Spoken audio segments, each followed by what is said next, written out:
সালাতুল ইস্তেখারা। সালাতুল ইস্তেখারা কেমন? যে কোনো কিছু কল্যাণের ইঙ্গিত করা।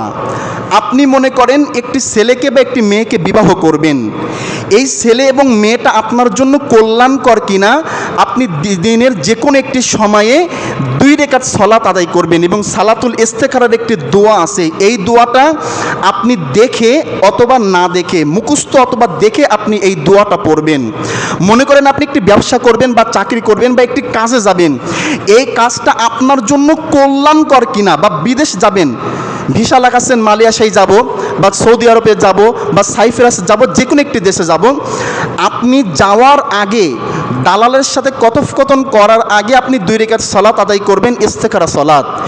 একটি দোয়া আছে, এই দোয়াটা আপনি সামনে নিয়ে পড়বেন, বাংলায় লিখে আপনি সামনে নিয়ে পড়বেন নামাজ শেষে। সবচেয়ে উত্তম যে সামনে রেখে বইটাকে পড়া সবচেয়ে উত্তম, তারপর আপনি পরবর্তীতে পড়বেন।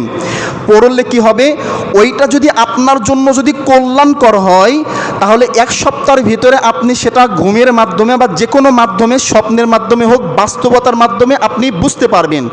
আর সেটা যদি আপনার জন্য অকল্যাণকর হয়, ব্যবসা বাণিজ্য হতে পারে, বিদেশ যাওয়া হতে পারে, কোনো বিবাহ সংক্রান্ত হতে পারে, যে কোনো জিনিস যদি অকল্যাণকর হয়, তাহলে আপনার যে কোনোভাবে বাধা চলে আসবে, আপনি যাইতে পারবেন না।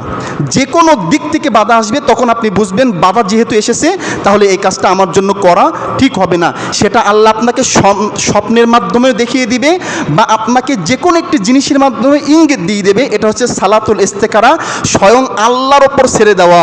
এখন কাজটা যদি আমি আল্লাহর ওপর ছেড়ে দিই, আল্লাহ তো আমার জন্য যেটা কল্যাণ সেটা তো দান করবেন। এই কারণের জন্য সালাতুল ইস্তেখারা এটা আমরা সকল ব্যক্তি সবসময়ের জন্য করব।